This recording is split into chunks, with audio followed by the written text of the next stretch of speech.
Moin, ihr wunderbare Menschen des Interwebs. Ich begrüße euch ganz herzlich zurück zu meinem Let's Play von The Great Ace-Attorney Chronicles. Wir haben im letzten Part unsere Ermittlungen abgeschlossen und werden heute vor Gericht stehen, um unseren Mandanten zu verteidigen. Wirklich viele Hinweise haben wir aber nicht gefunden. Also wir haben tatsächlich nur das Secondhand Book Recipe und das war's. Also wir haben sonst nichts. Wir haben nur den Beweis, okay, er hat da Bücher gekauft, eine Viertelstunde, wo die Frau überfallen wurde. Und mehr gab's leider nicht. Ich meine, ja, wir haben dann noch meine interessante Theorie, dass das Messer aus dem Fenster geflogen kam. Aber ich bin mir nicht so sicher, ob das wirklich stimmen würde. Gucken wir mal. Well, I never expected this. Who would have thought we would be back here again so soon? We are on a study tour of Great Britain with the intention of learning the country's legal practices. In order to research the latest court procedures here, we need as much court experience as possible. Well, yes, I suppose that's true, but for the person in the dock, it may well be his or her one and only time in court, and it could be life-changing. In which case, treating it as research may seem a little crass. Oh, when you put it like that, you're quite right. Good morning! Ah, Mr. Natsume, good morning.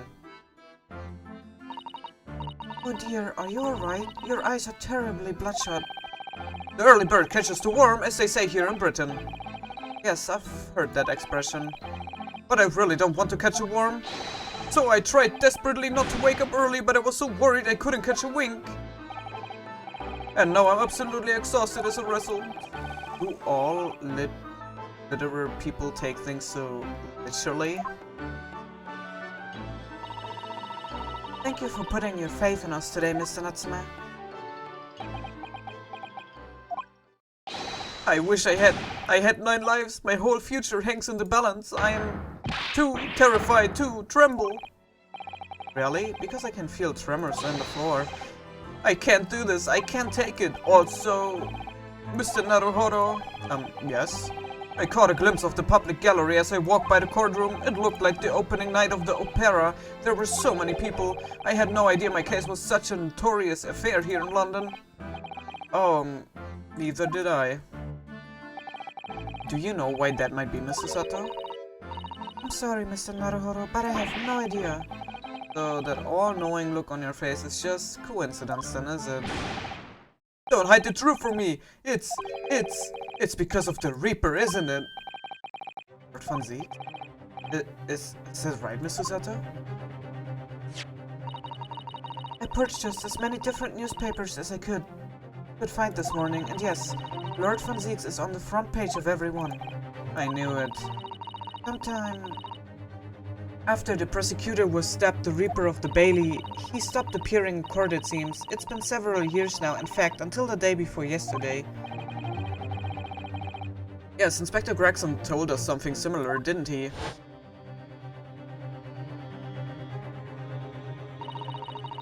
Trial 2 days ago, Mark Lord von Sieg returned to the courtroom after a very long hiatus. The trial of Magnus McGilded. Oh, what a harrowing experience that was. I believe that appearance made even greater waves here in the capital than today's. But we wouldn't have realized, of course, having only just arrived in the country. Why is the Reaper back in the Bailey so soon for what appears to be a mundane murder? That's the question the papers are asking, and they are all speculating various answers. It's the most significant saga of the century to some of us. Oh dear, I meant no offense, Mr. Natsume, but that is how the papers are describing it. Well, lest we also forget the fact that it could spark an international incident. Obviously, the reappearance of this infamous prosecutor has caught people's attention. But there's another blatant similarity with the trial of 2 days ago. Yes, I agree. Mr. Naruhodo? It's you. Me? Well, I suppose that's true. Both times it is you who stands against this legendary prosecutor. It can only mean that you are friends with the Reaper. Please, I don't rub shoulders with Deathbringers. I'm afraid that there's really only one other explanation. It can only be another example, Mr. Naruhodo, of your uncommon bad luck. Thanks for that. Oh, this is just my luck. Why must I be represented by a man with such frail fortune, by the least lucky lawyer alive? Well, let's not forget that it was you, Mr. Natsume, who asked me to represent you. Yes, it's true that I'm just a student, new to London, with little in the way of experience or skills or luck. But I promise you this. I will fight your corner until the bitter end, and I will believe in you, Mr. Natsume. Oh, benevolent locum student, Mr. Naruhodo. You're not alone here, Mr. Natsume. Whatever happens, we will always be on your side.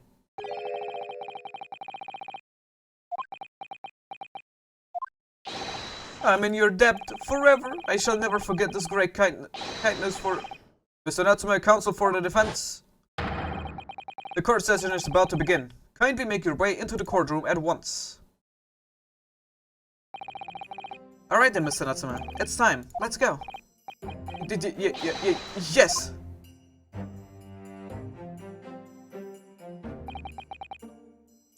This is it. My second appearance in a British courtroom. And my second trial against the Reaper. I hope you're watching over me, Kazuma. Because this time, I won't let my waver. I will believe in my client to the last. Just like you believed in me. I believe I can do this now. I'm ready for this fight.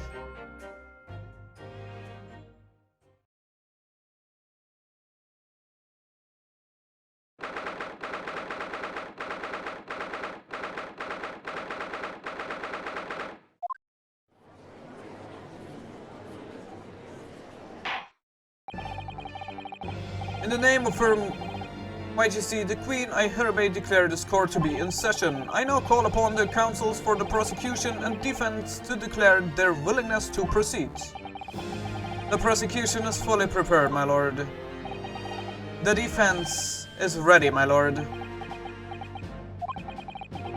The Nipponese are a truly fascinating breed. Sorry, what? Lord Strongheart has told me all about you. That you are a student who arrived in London but 2 days ago, a mere amateur.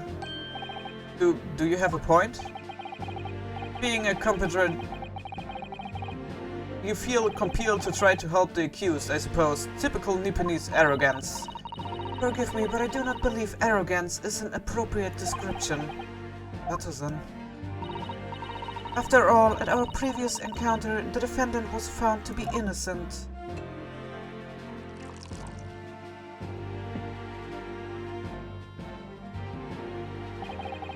Very true, and the most fascinating, if dark, trial it was too. The tragic conclusion came later, of course. Here's to the acquitted and his unfortunate violent end.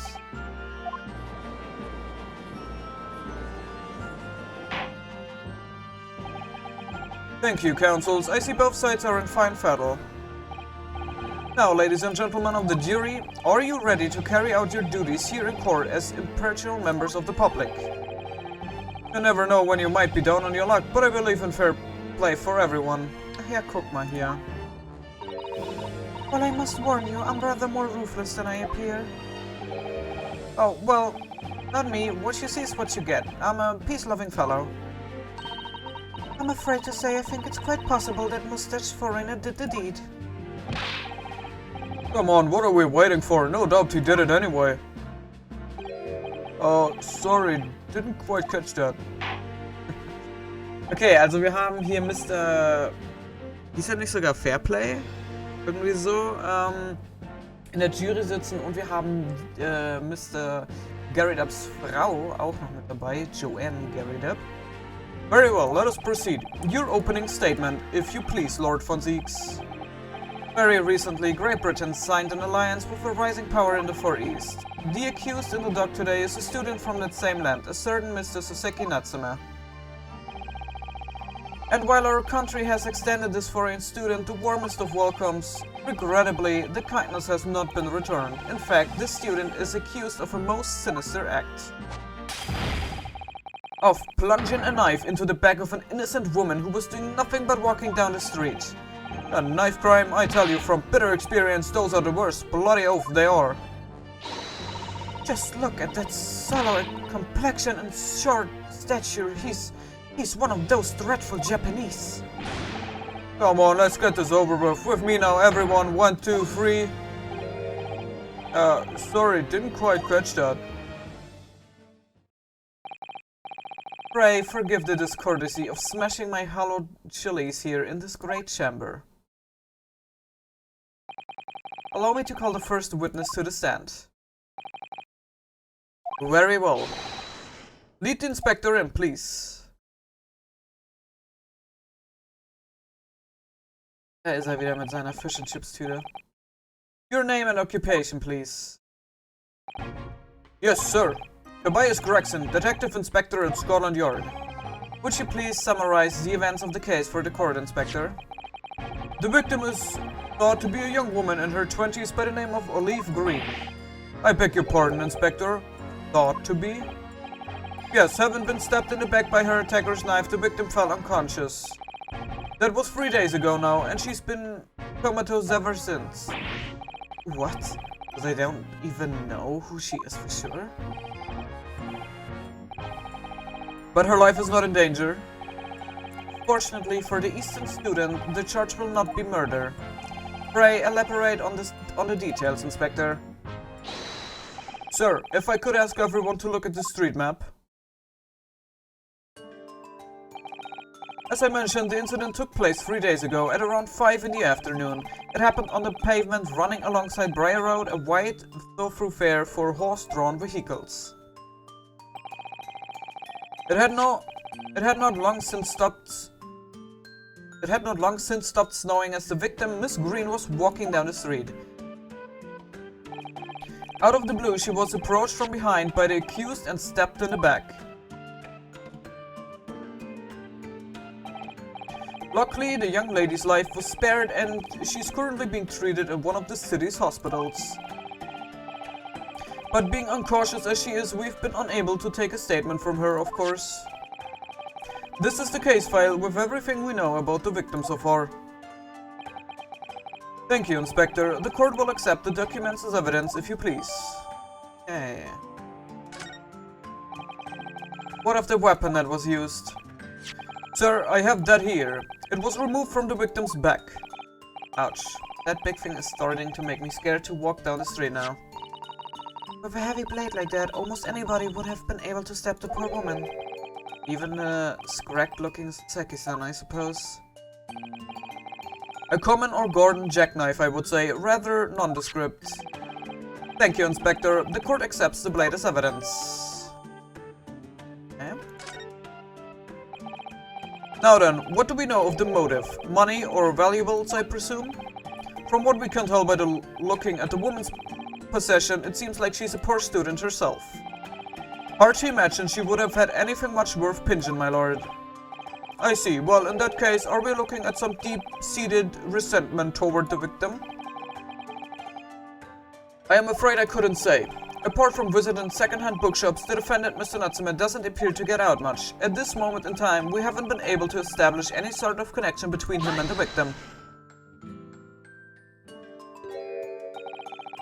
And theft and grievance had been ruled out as the motive. What reason could Mr. Natsume possibly have had for stabbing the young woman? Yet, you arrested the man in spite of that in a totally unjustified and heavy-handed way.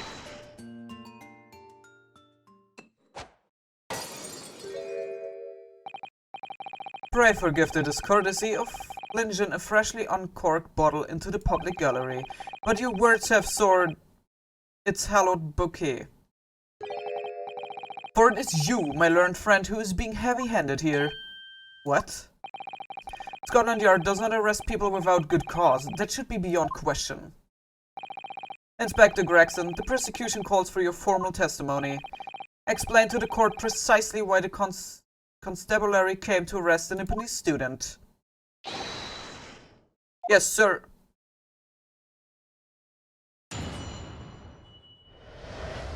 Okay. As I said, it was 5 o'clock in the afternoon when the incident occurred, and there was an unusual light fog. Visibility was reasonably good and there was no one else about but the victim and the accused. Out of the blue, the victim was stabbed from behind and subsequently collapsed on the pavement. The accused ran off, scattering his belongings all over the floor. Those being a number of old books he just bought.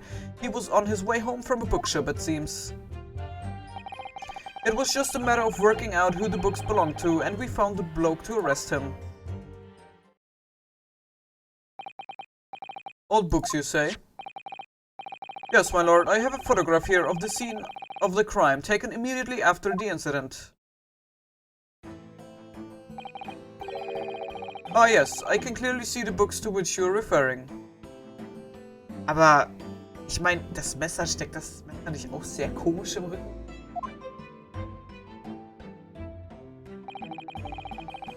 I will take that photographic print as evidence, please, Inspector. Yeah. You Nipponese are a spineless breed, too cowardly to admit defeat, denying everything despite overwhelming evidence to the contrary. Well, Forgive me, Lord Fonziques, but the defendant is not denying everything as you put it. What are you doing, Mr. Sato? Do go on. Mr. Natsume has admitted to playing some part in the incident. Isn't that right, Mr. Naruhodo? Well, now you mention it. When we visited him in the prison yesterday, he did tell us what had all happened. As I was walking along that accursed pavement, I could make out the sole silhouette of another ahead of me. A woman wearing a green overcoat she was, and just as I went to overtake her, she suddenly let out a little scream and collapsed onto the cold hard slabs of stones at my feet. I was terrified. I had to get away from there, so I ran as fast as my legs would carry me back to my accursed lodgings. A green overcoat? Well, that's exactly what the woman in the print is wearing. Oh my, a photographic print in full color. What will the world come up with next? The defendant has done nothing more than admit he fled the scene of a terrifying incident. That does not mean that he's guilty of the heinous crime of stabbing the woman in the back. There was nobody else there at the time, just the two of them, the victim and the accused. In other words, there's nobody else who could possibly have stabbed the woman. A fact that the accused concedes. It seems this cross-examination could prove to be pivotal, counsel. Proceed, please. Yes, my lord. Nothing for it. I have to use this cross-examination to turn the tables here. It's our only chance. Okay, dann schauen wir mal hier. Okay, Mr. Natsume's arrest. As I said, it was 5 o'clock in the afternoon when the incident occurred and there was an unusual light fog. Visibility was reasonably good and there was no one else about but the victim and the accused. So the victim was stabbed from behind. Stabs. Just ran off, scattering his belongings all over the floor. Those being a number of old books he just bought. He was on his way home from a bookshop, it seemed.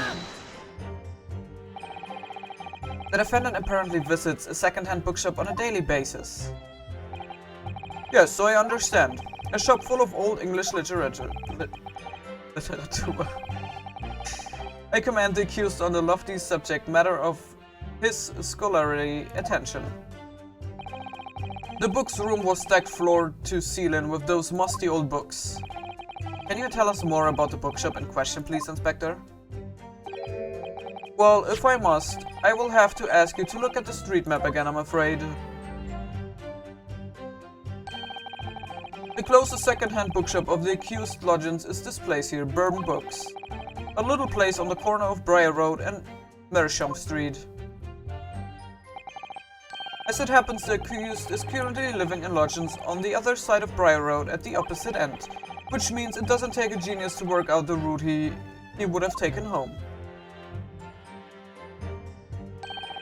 Something like this. Okay.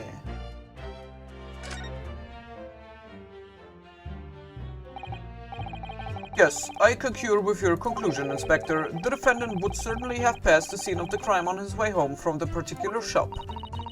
Mr. Naruhodo, I think that what the inspector just told us would turn out to be of vital importance. Yes, I agree. The most important point that the inspector just made being the bookshop's location, the bookshop's name, the bookshop's dog.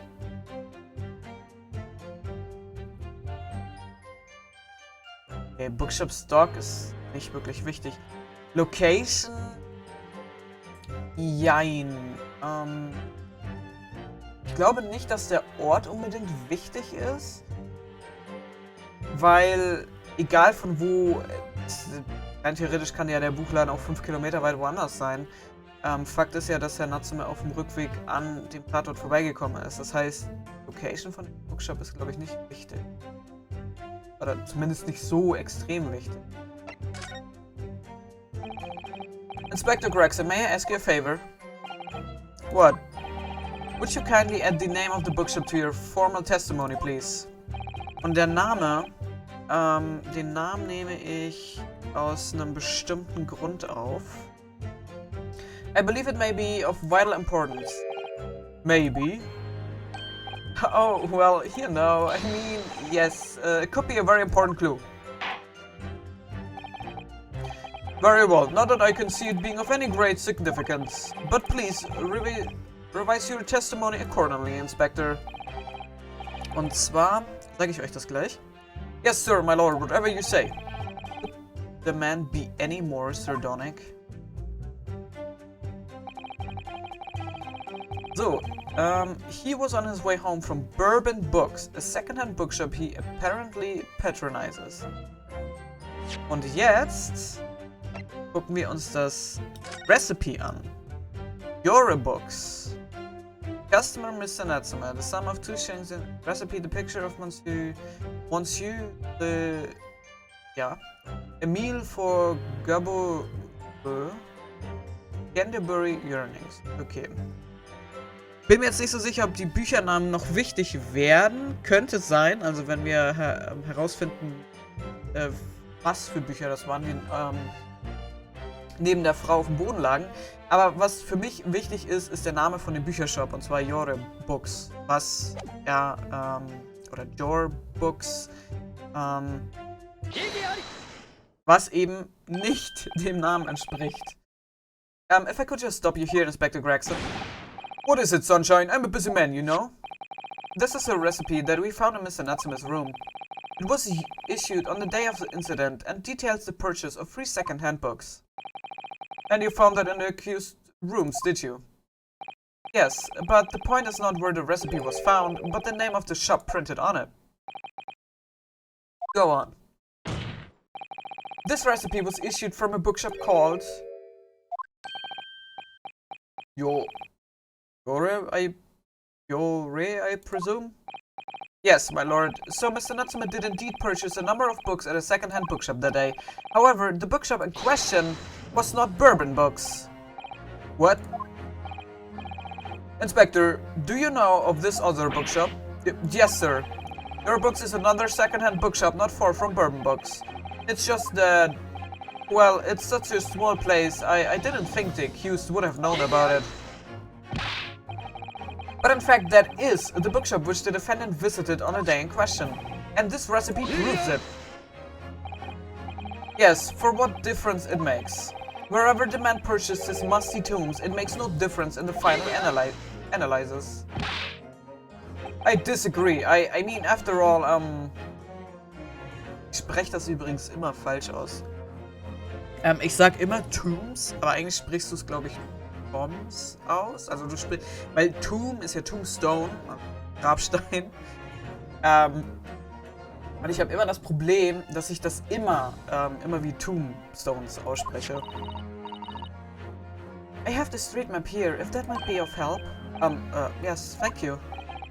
Have a look at this, please. If the defendant had been returning from Bourbon Books, then yes, he would almost certainly have passed the place where Miss Green was attacked. However, if we take into account the fact that he was actually at another bookshop, It may very well turn out that he wouldn't have passed the location at all. Could that be true? My, it rather depends on where this other bookshop is, but I do declare it may be a possibility. Is that right, Mr. Lawyer, sir? What you just said? Absolutely. It absolutely could be right. Ja, aber Mr. Nastume hat doch schon gesagt, dass doch da lang gelaufen ist. Inspector Gregson, where is this your book's establishment? Well, obviously we looked into that. It turns out that your books is just here on the next corner of Mersham Street going east. Okay. And there you have it. As you can clearly see now. Oh.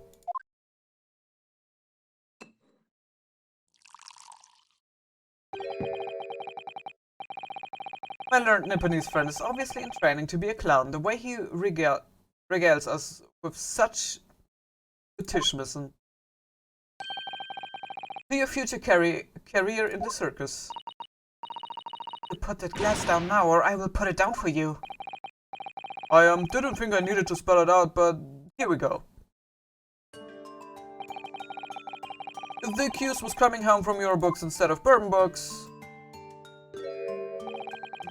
there's no doubt he still would have passed the place where the victim was stabbed.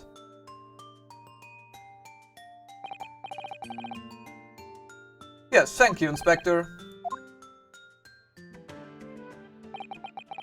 Allow me to reiterate for my learned, if somewhat slow, Nipponese friend.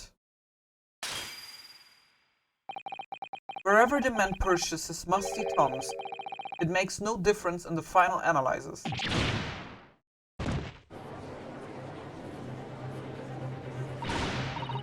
As I suspected, you can't fool me, and I don't suggest you try. What did I say? I've had enough of this now.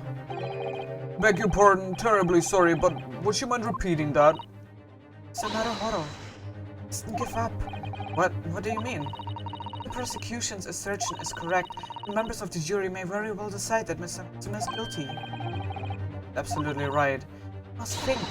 We must consider the assertion just put forward by the prosecution very, very carefully. Then Sasaki-san must have passed the location of on his way home from your books, but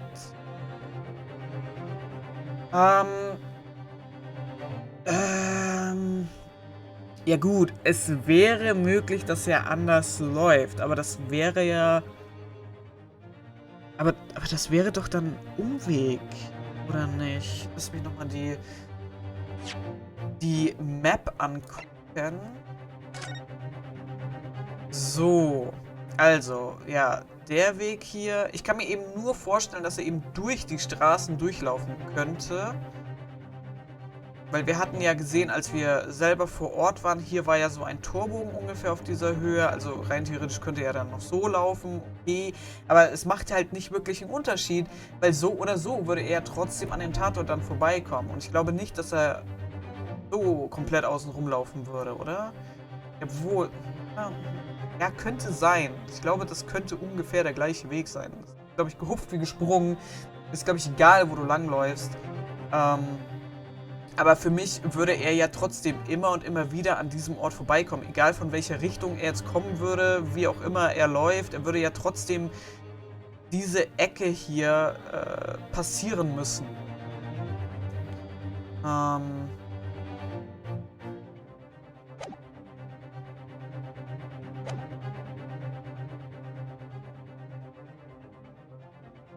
Das ist eben jetzt die Frage.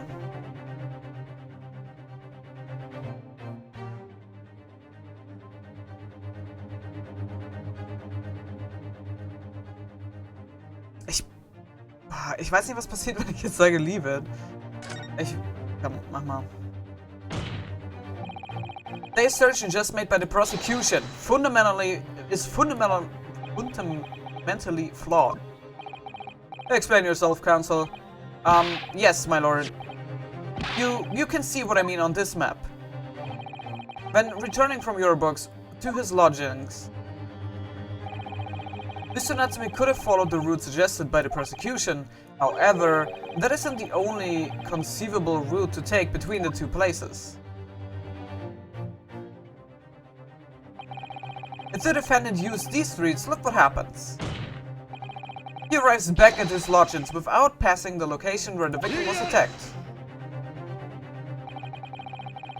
Talking back to a clown is a fool's errand, of course. However, I feel compelled to point out that that route is what is commonly referred to as the long way around. On a cold winter's night, why would any man choose to take a longer route home? Well,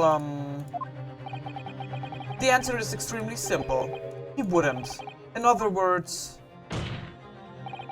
the accused took the obvious route back to his lodgings and is the obvious perpetrator of this crime. But, yes, I've got it. Obviously, we must ask the man himself. Ask Mr. Natsume which route he took home. I have already informed the court of the accused's response to such questioning. He claims he has no recollection. That's right, as I said, the bloke seemed to spend his time outside wandering aimlessly from A to B. That day was no exception. He says he doesn't remember where he was or which route he took home. I don't believe this.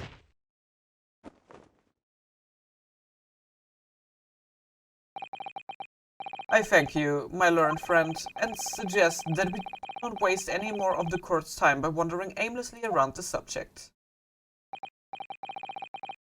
Pray, what say you, insightful jurors? But even if that is the case, the defense still...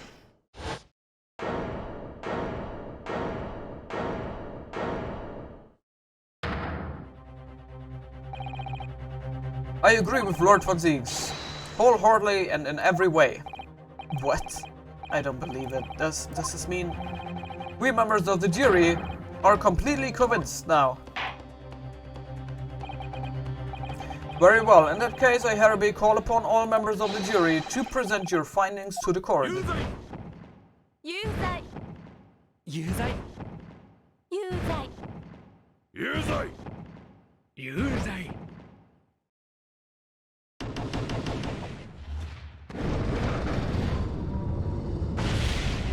Wow, das lief nicht gut. It would appear that the jury's leaning is... Oh, no. Anomalious. To the insightful members of the jury, I applaud your brave resolve. You serve Queen and country admirable. Horror. Wir machen wieder von dem Brauch, dass wir hier die Juroren gegeneinander ausspielen dürfen. No, not yet. This isn't over yet. I still have one last chance to sway the opinion of the jury. I have to tip the balance of those scales the other way. I have to turn this around, somehow. Those are the eyes of Query, not yet willing to give up and die. So I presume you intend to wield your rights again in this trial. Rights of the defense written into antiquated British law that should have been buried long ago. Call it antiquated if you will, but it's the defense prerogative to carry out a summation examination if it so chooses. Very well, counsel. In accordance with the letter of the law, we shall proceed with a summation examination. Are the members of the jury ready, Mr. Foreman? Of course we are ready. I'm all too familiar with the Nipponese whippersnapper and his uncouth refusal to throw in his alley. Very well done. Ladies and gentlemen of the jury, you will each explain on what grounds you have determined the defendant to be guilty.